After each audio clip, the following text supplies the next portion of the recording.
नमस्कार, अभिनंदन। जी हाँ, संस्कृत की आज की कक्षा में हम करेंगे कि अपठित गद्यांश क्या होते हैं, अपठित गद्यांश हम कैसे करते हैं और उनका हमारे लिए क्या लाभ है। बच्चों, हमारे प्रश्न पत्र में, हमारे पाठ्यक्रम में एक प्रश्न पूछा जाता है जिसमें कि एक गद्यांश हमें दिया जाता है और हमें उसमें से प्रश्न जो हैं वो गद्यांश में से ही छांट कर लिखने होते हैं। अब सबसे पहला प्रश्न आता है कि अपठित गद्यांश क्या होता है।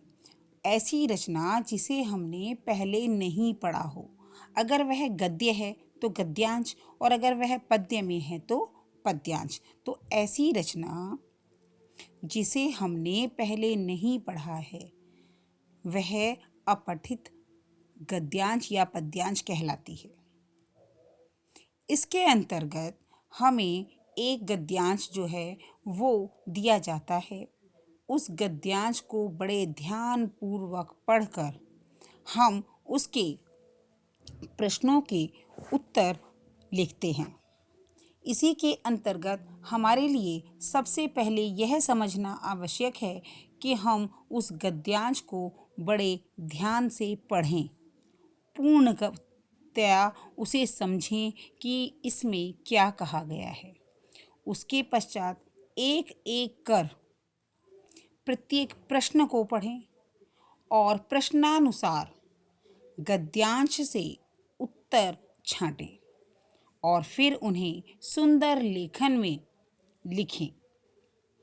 इसे लिखने का भी एक तरीका है कि सर्वप्रथम हम गद्यांश का पहला शब्द लिखें, उसके बाद डॉट डॉट डॉट अंतिम शब्द लिखें और फिर क्रमशः प्रश्न उत्तर अगला प्रश्न उत्तर लिखना आरंभ करें।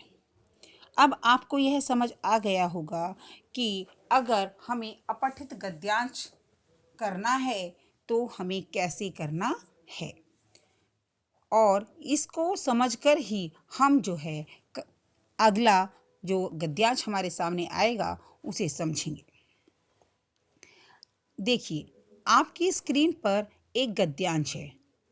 इस गद्यांश को हम कैसे पढ़ेंगे और कैसे करेंगे। राष्ट्रपिता महात्मा गांधी अकथयत् भारतस्य हृदयं ग्रामेष्वेव वसति। कि राष्ट्रपिता महात्मा गांधी ने कहा कि भारत का हृदय गांव में बसता है। भारत माता तु ग्रामवासिनी एवं अस्माकं भारतस्य 80% जनसंख्या ग्रामेषु निवसति।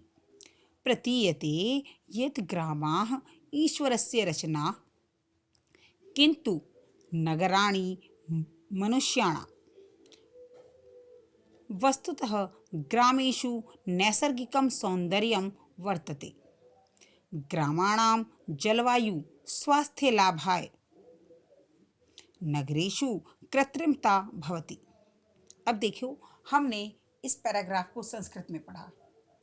हम इसे बड़े ध्यान से समझेंगे कि इसमें क्या कहा गया है कि राष्ट्रपिता महात्मा गांधी कहते हैं कि भारत का हृदय गांव में बसता है, भारत माता तो ग्रामवासिनी है और हमारे भारत की 80% जनसंख्या गांव में ही निवास करती है और ऐसा लगता है कि ईश्वर की रचना जो है ग्रामा ईश्वर से रचना, गांव की रचना ईश्वर ने की है किंतु मनुष्यों ने नगरों की रचना की है। इसीलिए वास्तव में गांव में नैसर्गिक सौंदर्य होता है, प्राकृतिक सौंदर्य होता है।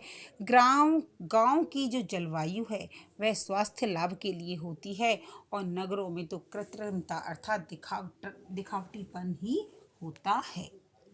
तो इस प्रकार यह पैराग्राफ यह जो गद्यांश है वह हमारी समझ में आ गया।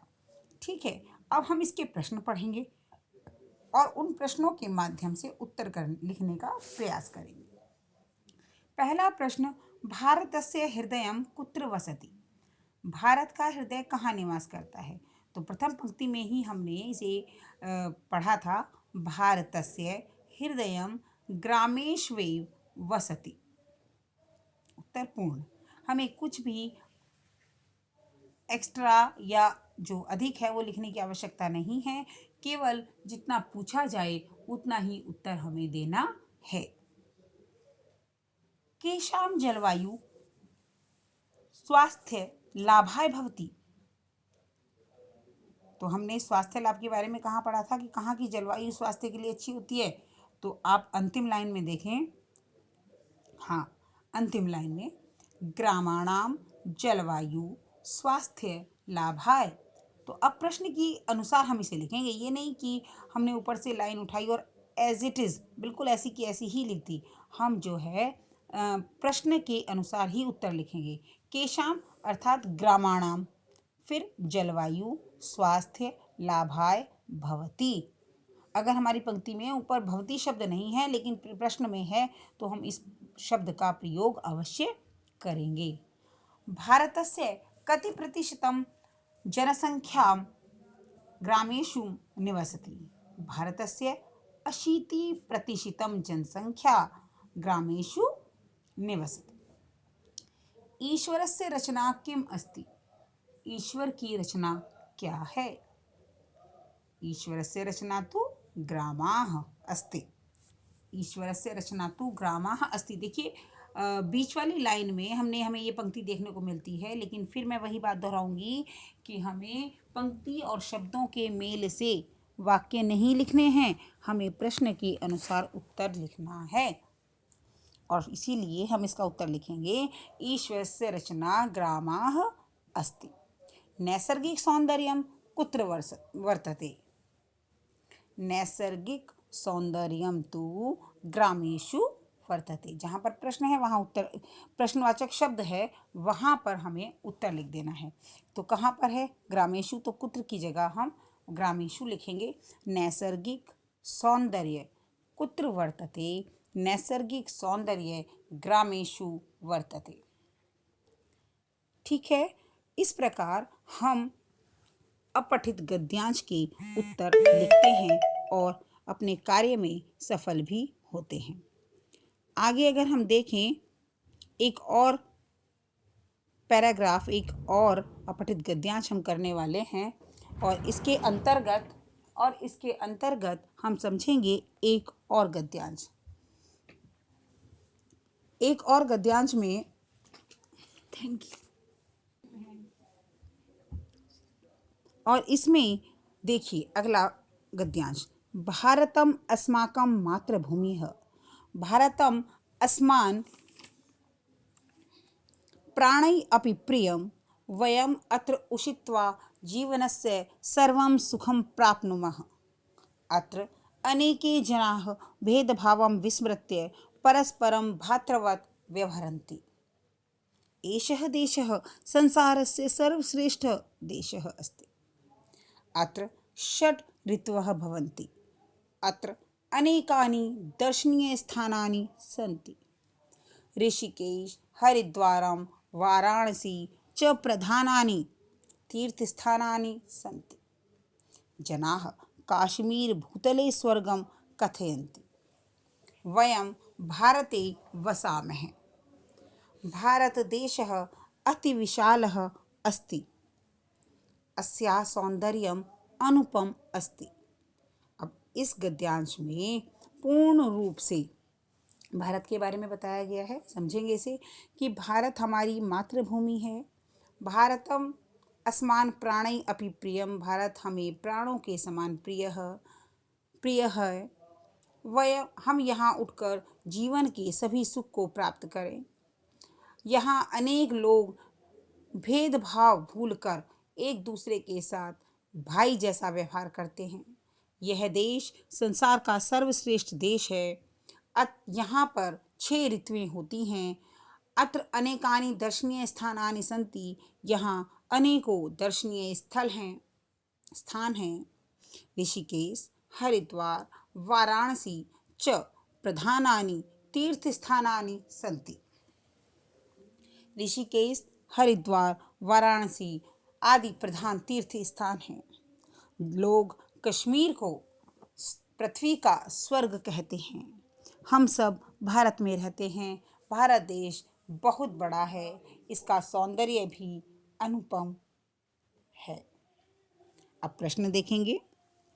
अत्र कति ऋतवः भवन्ति?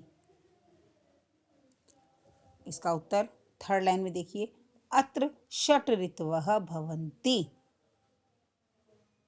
दूसरा प्रश्न, जनाः परस्परं कथं व्यवहरन्ति? जनाः परस्परम, सेकंड लाइन में आप ध्यान से देखें, दूसरी पंक्ति में, जनाः परस्परम भ्रातृवत् व्यवहरन्ति। जनाः भूतले स्वर्गं कं कथयन्ति? जनाः भूतले काश्मीरं स्वर्गं कथयन्ति। जनाः काश्मीरं भूतले स्वर्गं कथयन्ति।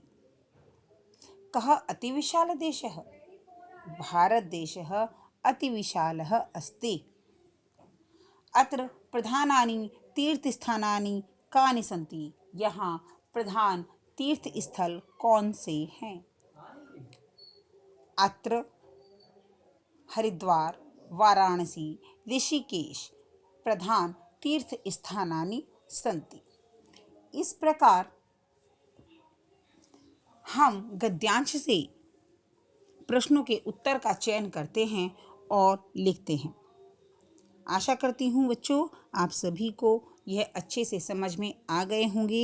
एक बार फिर यह दोहराना चाहूँगी कि आपको अपनी संस्कृत की नोटबुक में फर्स्ट वर्ड लिखकर डॉट पहले ऊपर डालेंगे डेट एंड डे, ठीक है। फिर अपठित गद्यांश, फिर पहला first word dot dot dot last word, उसके बाद प्रश्न उत्तर प्रश्न उत्तर प्रश्न उत्तर, फिर अपठित गद्यांश 2, और फिर first word dot dot dot last word, प्रश्न नंबर 1, प्रश्न नंबर 2, प्रश्न नंबर 3। साथ साथ उत्तर लिखते जाएंगे, फिनिशिंग लाइन का विशेष ध्यान रखेंगे। और आज के लिए इतना ही। धन्यवाद। धन्यवाद।